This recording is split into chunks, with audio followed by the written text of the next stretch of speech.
3 number, তিনি বলছে পিতা ও পুত্রের বয়সের গড় 30 বছর। 6 বছর পরে তাদের বয়সের অনুপাত 5:1 হলে পুত্রের বর্তমান বয়স কত?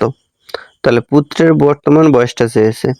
পিতা পুত্রের বয়সের গড় 30 বছর, তাহলে পিতা ও পুত্রের সমষ্টি হয়ে যাইয়া 60 বছর।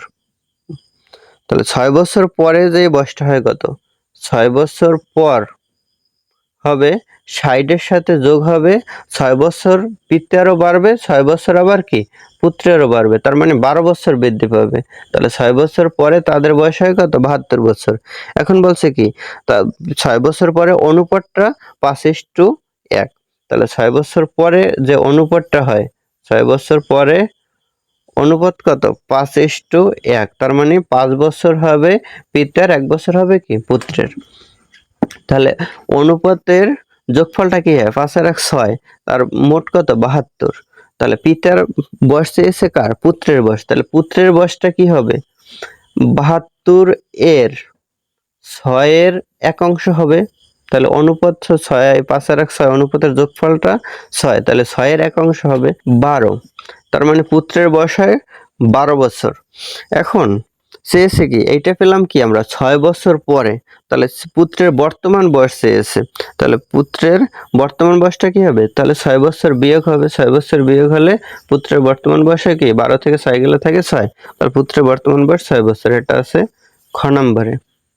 এটাকে যদি আরো সহজ করে করতে চাই, তাহলে পিতা 3 নম্বরে, তো বলছে পিতা ও পুত্রের বয়সের গড় 30 বছর, তাহলে বয়সের সমষ্টি হবে 60 বছর। বলছে 6 বছর পরে তাদের বয়সের অনুপাত 5:1। তাহলে 6 বছর পরে, তাহলে বর্তমানে যাইয়া 60 বছর পিতা পুত্রের দুইজনা, তাহলে 6 বছর পরে 60 বছর কি হবে? 6 বছর পিতারও বাড়বে পুত্রেরও বাড়বে, তার মানে 6 দ্বিগুণে 12 বছর বৃদ্ধি পাবে। তাহলে 60 এর থেকে সাথে 12 যোগ করলে হয় 72 বছর।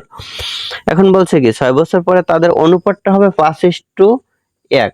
তার মানে 72 যে বছর হবে বয়সটা, এটা 5:1 অনুপাতে ভাগ হবে। তার মানে 5 আর 1 6, অনুপাতের যোগফলটা হয় 6। তার পুত্রের বয়সটা চেয়েছে, তাহলে পুত্রের বয়স হবে 72 এর 6 এর 1 অংশ। পুত্রের হলো 1 অংশ, পিতার 5 অংশ, তাহলে 6 এর 1 অংশ। তাহলে হয় 6 12 72।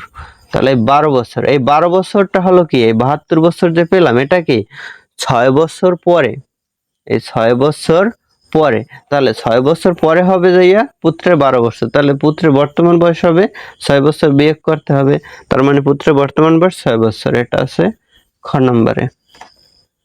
4 নাম্বার, 4-এ বলছে রহিম ও করিমের বয়সের গড় 35 বছর। রহিম ও হামজার বয়সের গড় 20 বছর। হামজার বয়স 11 বছর হলে করিমের বয়স কত? এখন রহিম আর হলো করিম, রহিম ও করিম দুইজনের বয়সের গড় 35 বছর, তাহলে সমষ্টি কি হবে? 70 বছর।